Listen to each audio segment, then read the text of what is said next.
Il-President tal-Assoċjazzjoni Maltija tal-Iżviluppaturi, l-MDA, Sandro Ketkuti, qal li l-proġett ta' 1200 post akkomodazzjoni soċjali m'għandux jiswa 110 miljun euro kif tħabbar mill-Prim Ministru Joseph Muscat. Al kuntrarju, Sandro Ketkuti qal li skont il-kalkoli tiegħu is-settur privat jista' jibni dawn il-units ta' akkomodazzjoni soċjali għal 72 miljun euro li jfisser 38 miljun euro inqas minn dak li ħabbar il-Gvern.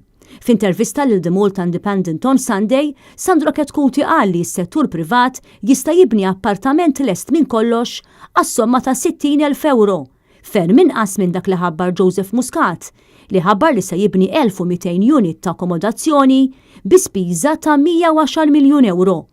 L-istess tħassib sar ukoll minn Simon De Bono, il-President tal-Assoċjazzjoni tal-Aġenti tal-Proprjetà, li qal li bis-somma ta' 110 miljun euro huwa jista' jibni 4,695 unit, kuntrarju għall-1200 unit imħabbra minn Joseph Muscat. Fl-istess intervista Sandro Ketkuti wara tħassib tiegħu dwar il-proposti li qed isiru fuq is-suq tal-kera u issa kontra kontrolli fuq is-suq privat tal-kera.